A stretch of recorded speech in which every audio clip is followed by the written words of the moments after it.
Could Gavin Brindley be our new short king? Austin Garret from Smaht Scouting joins to profile the dynamic Michigan forward. You're Locked On Sharks, your daily podcast on the San Jose Sharks. Part of the Locked On Podcast Network, your team every day.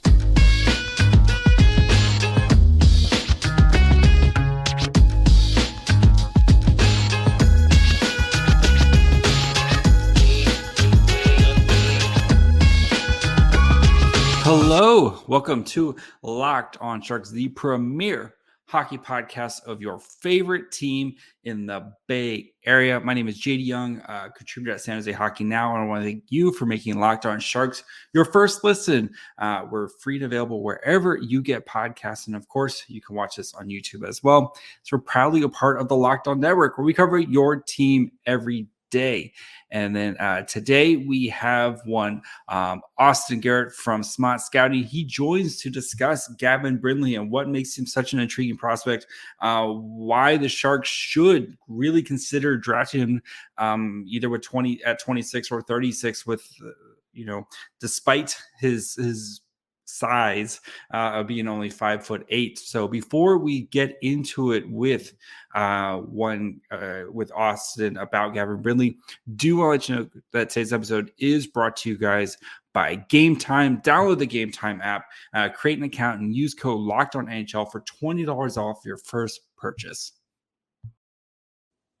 And now we bring in from Smaht Scouting, Austin Garret, making his Locked On Sharks debut. How's it going, buddy? Going good. It's going. You nailed that pronunciation of Smaht. I'm not gonna lie. I threw me off guard there. Enough times with talking with Josh and having his people on and stuff, and I really tried to lean into the Boston accent with it. It's because I despise Boston sports, so I don't know. It's just like this whole thing. So, when all your favorite teams are like either the Bay Area or South Florida, you just don't like Boston sports. But Tom Brady ruined my life for 20 years. But that's not why we're here. I'm based in Buffalo, so I get it.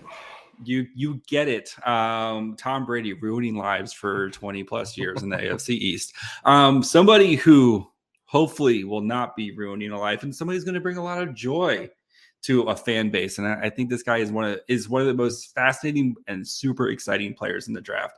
And that is one Gavin Brindley. So if you don't know who Gavin Brindley is, he's a forward with Michigan, 5'9", more short kings in the NHL, 157 pounds, 41 games this year, had 12 goals, 26 assists, and 127 shots on goal. And is really kind of, I think this season, coming into the season, really kind of established himself and really kind of rose up the draft board. So, Austin, what makes Gavin Brindley such an intriguing draft prospect? I think it's important to start with that I know I'm one of the highest people on Gavin Brindley in the public sphere. I've put Gavin Brindley inside my top 10 since early November, before his offensive explosion happened. And really, Gavin Brindley's statistical season can be broken down really into two parts, right? He started the first 14 games with a goal and 6 points total. He had a 9-game goalless streak, or scoreless streak, not even goalless streak. And what really turned around was the last 27 games. He put up 32 points and 11 goals. And, I think one of the things with Gavin Brindley that I want to kind of dispel right now is that he went to Adam Fantilli's line, and that's where the points came. I want to tell you right now that Gavin Brindley's microstat profile has always been there. He started the second line as a first-year freshman, as a second-line center. Frank Nazar was hurt. Maybe that helped him a little bit establish that role. But he started as a second-line center between Jackson Hallam and Rutger McGroarty. And really, that line never really gelled. Jackson Hallam, super speedy, has some skill, but plays at one pace. Rutger McGroarty, exact opposite. Very heady player, great shot, not a lot of pace to him. But it was Gavin Brindley who kind of drove that entire line to start the year. And it was chance after chance after chance that he generated. Just nothing was materializing for him. Midway through the year, they switch it up. They put Brindley with Fantilli. They put Sam Leskevich on his own line. And you really see the two of them take off. And, I would make the argument that Gavin Brindley is what made Adam Fantilli so good in the second half of the year. And look, there's no denying that Gavin Brindley benefited from playing with Adam Fantilli, but yeah. Sam Oskevich is a different type of player. Sam Oskevich is a puck-driven, puck-dominant player. He looks to shoot first. He's a great passer, but like he's looking for he's a end of a chain link play type of player. Where Gavin Brindley is like a facilitator. He's a playmaker. He was the number one transition player on both lines, both with Fantilli and with outside of Fantilli. So like you give Brindley the puck, he gets over the blue line, generates some space, gives it to Fantilli in space. Fantilli's able to operate with a lot more space than maybe he was accustomed to, or he doesn't have to be the puck dominant person coming over the line with it. I think so. Kind of really what I wanted to dispel with Gavin Brindley is that, I think the public consensus is that he is an up and down the lineup player, very high motor, one of the most defensively responsible players in the entire draft. You can see the speed, you can see the skill. A lot of people wonder how it translates to the NHL. And to me, I see a player that just needs to get stronger. Yeah. He's 5'8", pushing 5'9", but he's like 162 pounds. So like a lot of his game is tenacious as he is. He could get bumped off the puck really quickly, easily. That with some strength, I think like he's not afraid to go to the interior. He's not afraid to go to the dirty areas. He will throw his weight around, whatever weight he has. But he's not a perimeter player like some of these smaller guys that we could talk about like later on in the podcast. That I think that what makes Gavin Brindley so special in this draft class is that he can play in your top six. He has that potential. But like at worst case scenario, like even if you saw at the World Juniors, he played on the fourth line and he was a tenacious defender, the transition player, making everything happen on the fourth line for Team USA. So I think he has that projectability to play up and down an NHL lineup. And for me personally, I see a very high offensive ceiling. Okay, so what is the one skill that you think is going to kind of be his calling card when he gets to the NHL? What's the one, like the most translatable skill for him? I grew up a Sabres fan, so there's a little bit of Nathan Gerbe to him in terms of like he's Nathan Gerbe. If you don't remember him, for younger people, I'm in my late 30s, so but 5'5", but just a scrappy, like get in your face, physical type of player. He's not afraid to go up against anyone. And that's really what Gavin Brindley, you'll always see Gavin Brindley in front of the net, hitting people. He's not afraid to get into the physical aspect of this game. But I think the other aspect in terms of his offensive ceiling is that no matter what, I think Gavin Brindley's between his skating ability, his puck skill, and his ability, he's so smart with the puck that his transition ability to take the puck in and out of the zone and generate controlled offensive transitions, whether it's exiting the zone or entering the zone, is going to be what translates no matter what to the NHL. And then, of course, we know he's small and he needs, like every other 17-year, 18-year-old, needs to put on weight and put on muscle. But what do you think is like the skill that he needs to kind of continue to develop as he, continues his college career and then his pro career? So I've been doing this a while. And I would say I've been in amateur ranks since about 2010. And I will say like one of the biggest influence on me was the late William Scouch and the microstat tracking. So once that got into me in about 2019, I've kind of done my own data tracking, not as extensive as Will used to do it, but I found about 5 or 6 really categories that I really hone in on. Brindley is kind of top notch in so many of them, but the one area that I think could really improve upon is his high danger passing. He's a facilitator in the offensive zone right now. A lot of low to high passes, a lot of like keeping the control of the puck in the offensive zone. He's the beginning of a chain link play. He's the middle of a chain link play, but driving that primary kind of like slot pass, driving that primary playmaking ability. In my data set, he's about 14% in his total passes that went dangerous area, which, compared to some of the top point producers in this draft, like it's about 10 percentage points below that. But a lot of, if I were going to like caveat that with the positive, a lot of Michigan's offense like was very innovative. They operate a lot in what Naruto called the high zone. So like a lot of the play generates up near the top above the faceoff circles and then facilitates down. So like Brindley, a lot of his passes, while not maybe to the slot, generated a lot of things. When you have Seamus Casey and Luke Hughes on the back end too, Like it does help. it does kind of like distort a little bit. Like a lot of his Yeah. passes that he would make like that. It was an Ethan Edwards who had a breakout year. Like they had a lot of offensive talent on the back end, and he would so facilitating play. But I would like to see him keep the puck on his stick a little bit longer to drive more primary assists. All right, guys, before we finish up with Austin, we talk about Brindley and kind of compare him to Bordeleau, a little Ozzy Weisbach comparison. Do want to take a quick break and talk to you guys about our friends over at Gametime. Summertime now, you're trying to get out to as many events as possible, and we know buying tickets can be such a hassle sometimes. With Gametime, you don't have to worry about that. They take all the stress out of it and make it easy. They're the fastest and easiest way to buy tickets for your sports, music, comedy, and theater near you. They have killer deals on last-minute tickets and their best price guaranteed. So you can stop stressing over the tickets and start getting hyped for the fun you'll have. They have flash deals, especially on last-minute tickets. So if you're kind of a procrastinator, or you're just like, hey, the weather's great, I want to go see the Giants play today. Boom, they got you covered. They have images of the seats, so that way you know you're going to have a great seat. You don't have to get there and then you're disappointed because of your seat. Lowest price guarantee on all their seats. If you find a ticket in the same section, the same row for less, Gametime will give you 110% credit of the difference. So download the Gametime app, create an account, and use code LOCKEDONNHL for $20 off your first purchase. Terms apply. Again, create an account and redeem code LOCKEDONNHL for $20 off. Download Gametime today. Last minute tickets, lowest price guaranteed. Makes sense. And again, like you said, I mean, it's hard to, with the Michigan team like this, right? You know, you have Fantilli, you have Luke Hughes, you have so many high or soon to be high draft picks. Like, how is it hard to kind of get lost for a guy like Gavin Brindley, where it's like, I know this, you said his production probably could have been better, maybe if he was on a different line than to start the season. But is it hard to kind of separate? Well, like, yeah, he's got Luke Hughes, or he's got Fantilli, he's got this super stacked team. Is it hard to kind of watch him and scout him and be like, how much of it is him or how much of it is just the team?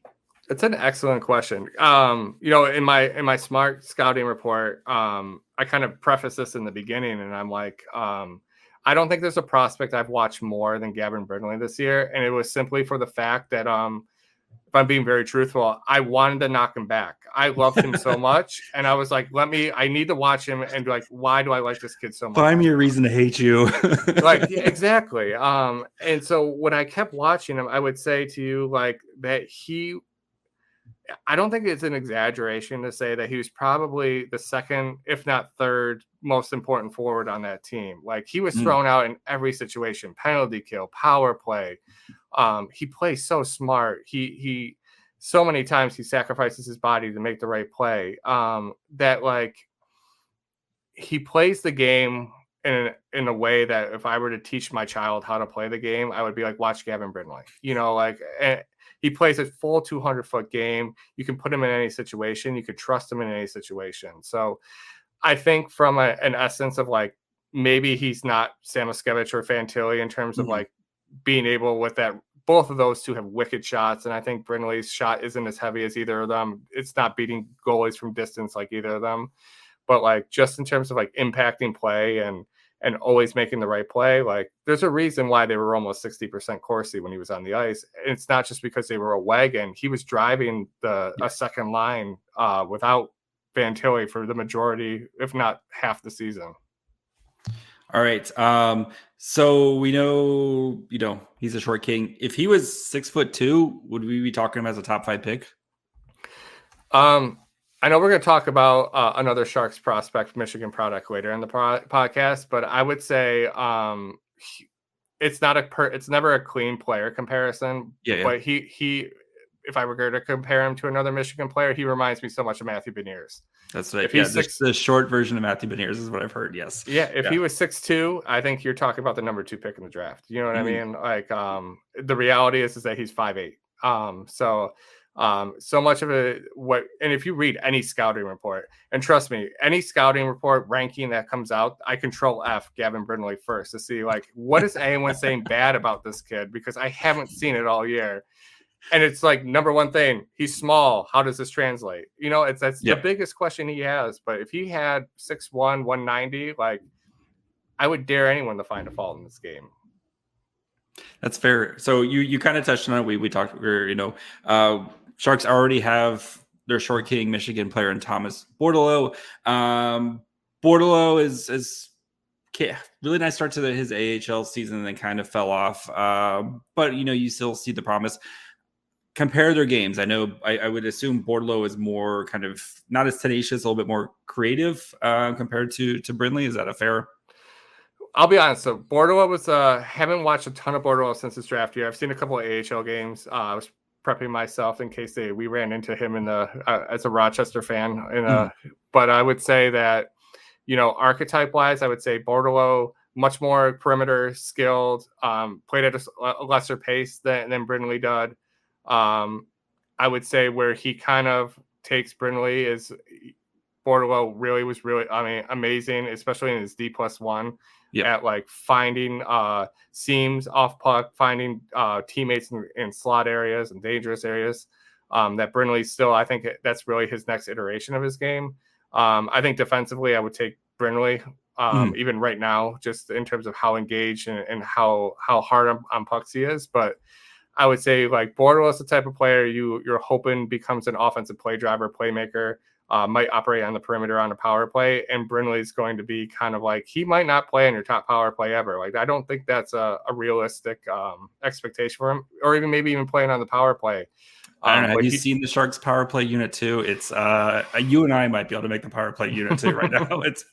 It's pretty gruesome out there. But you do have one of my favorite prospect pools in the entire league. So I'm hoping like people like Ozzy Weisblad and Daniil Gushin like really come up and Thomas Bordeleau, for example, like they all come up and they kind of fill the roles that we all expect them to play. But I don't know. I think when you look at Gavin Brindley, I see an extremely gifted 5-on-5 player, one of the best penalty killers probably that will come out of this draft. And then you're really hoping that the next iteration of Gavin Brindley, what you see next year when Samoskevich and probably Fantilli leave the program, is the primary offensive driver on their first line.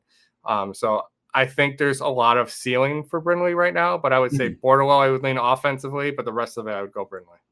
I mean, Brindley kind of sounds just like a lot like Ozzy Weisblad, because that's kind of Ozzy Weisblad's game too, is that like probably a more skilled Ozzy Weisblad, but like that tenacious, I'm going to, kind of be in your face type of player.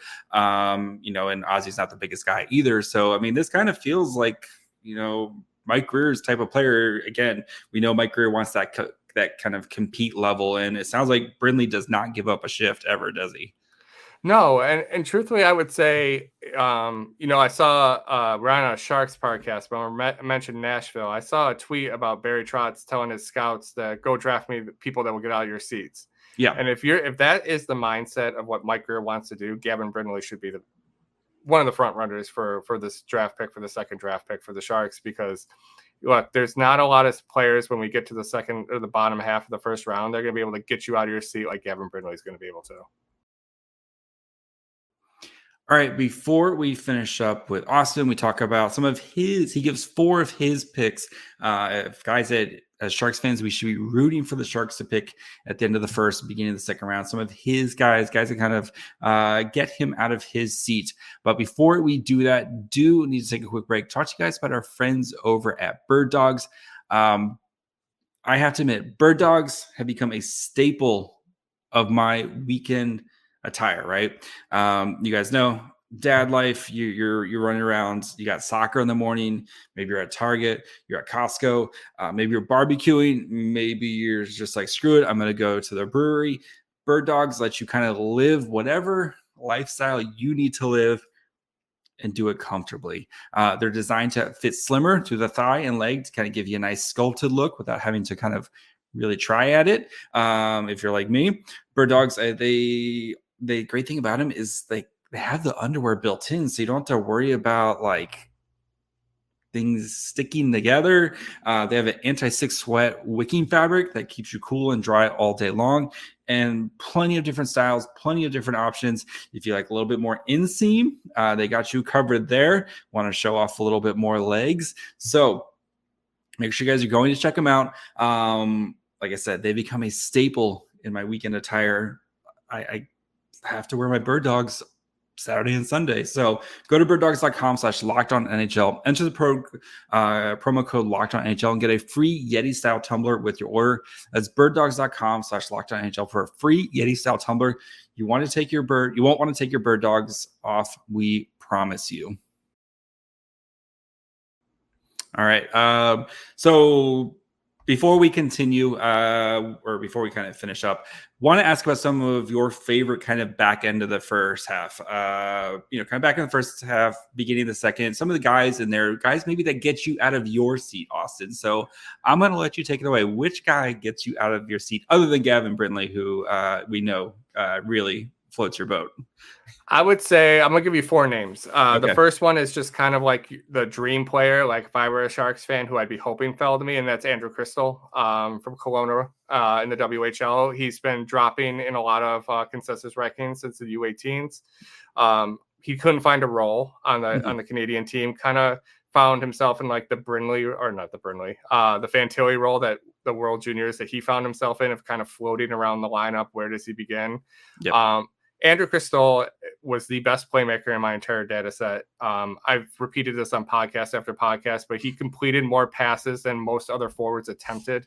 So like he was the premier playmaker in the WHL. He doesn't play much defense in terms of defensively nerds. But look, he was the last one back a lot of the time. He flew the zone a lot for Kelowna, but a lot of that's strategic. Kelowna didn't have a really strong forward group, so he was kind of told like, hey, go out, and when you get the puck, go make things happen. Yep. His biggest knock is going to be size to skating ratio, which it seems to be a very popular jargon term right now. But his skating mechanics are fine. Like, they're actually really good. He's just really undersized. So like with more muscle, more strength, I got to imagine he's going to be able to separate himself from players. He has a 10-2 skating style that's kind of reminiscent of Jeff Skinner from Buffalo. He's very manipulative with the puck. He'd be someone I would be like praying if I were the Sharks to take a swing on, especially because you have 2 first-round picks. He screams the type of second-round high upside player I would take. On the defensive side, I think the guy I would look is Mikhail Gulyayev. Out of Russia, the NHL. I've seen mock drafts where he's not even in the first round anymore. And I thought he only got better as the season went on. I'm not a Russian scout. I'm mostly based in North America, but for the rankings, we always go back and kind of compare. So I've seen him about 6 or 7 times. And when he has the puck on his stick in the MHL, there's no one who's touching him. He's super fast, super deceptive, so much puck skill. It's very rare to see a defenseman with that kind of puck skill and not get the type of hype that he should be getting. And the reason is because, as you said, defense is for nerds. The MHL is a tough style of defense to really evaluate. And then even with that, he really wasn't that engaged in the MHL. So there's a huge question mark about what he's going to be as a defenseman. But I think if you're looking to like take that giant swing of an upside of an offensive defenseman, Mikhail Gulyayev would be the guy I would look at. He also fits the profile of only drafting or only acquiring left-handed defensemen, so perfect for the Sharks. I think they have like 6 or 7 in their pipeline, and they have 1 right-handed defenseman. I don't really care about handedness as long as just you're pick the best on the player. right side. Yeah, if you can play on your right side, I don't care what hand you are. But if you're not comfortable, it's a different ball game. I think in terms of I'm talking like realistic players that might fall in there. The one I'd be most excited for, kind of falling into that range, might be. I like Jaden Perron a lot out of the USHL. I don't know if he fits. He's a little bit more scary than Gavin Brindley in the essence that he really never played in the interior as a 5'8" forward. His skating isn't really up to Brindley's standard, but his passing ability is ridiculous. His skill is ridiculous. In my own data set, he was the second best playmaker in North America behind Andrew Crystal. And I think so much of what he can do with the puck on his stick is wild and crazy that with a long development curve, he's going to the NCAA. You're not stuck with a 2-year development curve in the CHL. He has that kind of like long runway that he's someone I'm definitely really interested in. The next one is kind of the last one I would say is a long shot, but someone who's like near and dear to my heart is Bradley Nadeau out of the BCHL. Their top point producers haven't been doing so great in the NHL in terms of translating to scoring roles, but the kid just rips shots. So I mean, one of the best shots in the entire class. He's a fantastic skater. He was almost 58% offensive involvement rate, which is wild and crazy. If you're listening to this and have no idea what I'm talking about, like I typically look for about 40% offensive involvement rate for transition because it means the puck's on your stick. 50% is really good. Connor Bedard was 63%. So this kid in the BCHL is really kind of ripping it up. 36% of his passes went to high danger, which was one of the top in the entire data set. But once again, he's playing the BCHL. Yep. My biggest concern with him is really just it's really hard to gauge the BCHL in terms of what it's going to mean to the NHL. And I wish he was going, and this isn't a shot at the University of Maine, but University of Maine, since it's been since like Paul Correa, since they've had like a reputable hockey program that's kind of gone far in the NCAA tournament. Him and his brother are both going in the next year. Hopefully they make it into something, but it will be interesting to see like what the quality of his line mates, quality competition kind of goes into play with him. But in terms of skill set, like he's someone, if you're a bet on fun type of prospect person like I am, that's where I would go. Okay. All right. Last two questions before we get you out of here. 1, 5 years from now, I'm still doing this podcast because Locked On can't find anybody else to replace me. Who is the best non-Connor Bedard division player in the draft? 5 years from now. I'm going Matvei Michkov. You're going Michkov. Okay. I think it's a toss up between him and Fantilli. But I just watching Michkov after he got loaned in the KHL. I just find it hard to believe. I mean, this isn't the scout of me talking. This is more like just like the hockey fan. Like just you go back 2 years ago to the U18s when both him and Bedard were there, and the hype that was surrounding the two of them. The shot Michkov had, the World Juniors before it got canceled, and then Russia kind of never came back from it. Like I think Michkov is just not in the mainstream right now. Yep. Like if you're not a public scout, or if you're not going on YouTube watching the MHL, you're kind of just all you're hearing about is the contract. Yeah, the contract, and there's all like the character concerns and all the like other stuff with him. Yeah, like that's just like the kid can rip it, man. Like rip, and he's so good off the puck, and all the concerns. Shout out to Sam McGilligan. He kind of wrote the treatise in the middle of the year about like the concerns about. He came on, he wrote the thing, he came, and I had him, he did my Michkov profile, and he was like, I was an idiot, I was wrong. Michkov's awesome. No, but I like, look, Sam did a 180. I think we all did a 180, but Sam's piece was perfect at the time of like where we all were with Michkov of like, we all know what's there, but what is he doing? And then all of a sudden in the second half of the year, it was wild. Yep. So I would say I would bet on Michkov's ceiling. I think Fantilli's probably the safest bet, but I would go Michkov. Okay. All right. And then the last question, where in the draft does one Gavin Brindley go? Oh gosh. I'm going to say early second round. Early second round. You gotta give me a pick. Gosh, I honestly think he could be the Sharks' second round pick. Because the NHL is starting to trend a little bit more back to size. And I think, while I think Gavin Brindley's skating makes up for it, I think there's a giant question mark if his offensive ability is going to be able to translate to the NHL. And that's just from a consensus standpoint. Look, you're talking to the biggest Gavin Brindley fan probably out there. So I think his mom would probably say a word to that, but true. If his mom has him 9th or higher, I'll give him his mom. But like, I really do think this kid, like, if you were going to ask me the question 5 years from now, who do I think people are kicking themselves over? I think it's going to be Gavin Brindley. That's normally another question. So, because the first question I usually ask people, like when they're their first time on the show, is who's the best player. And then the second question is their second appearance is usually like, who's the player 5 years from now where we're like, wow, how did this guy fall? And you think it's Gavin Brindley for you? I think it's going to be one of two players. I think it's going to be Gavin Brindley or Andrew Crystal. I think one of those two players. I think Crystal's just kind of got this weird vibe going into the draft to him where, I think most of us in the public sphere had him like 6 to 10, and then you're seeing him just drop in consensus right now. Yep. And then I think Brindley. I think look, I don't want to undersell that the offensive upside is not guaranteed. I just see so much in what he does that I find it really hard that it won't, like, with more strength.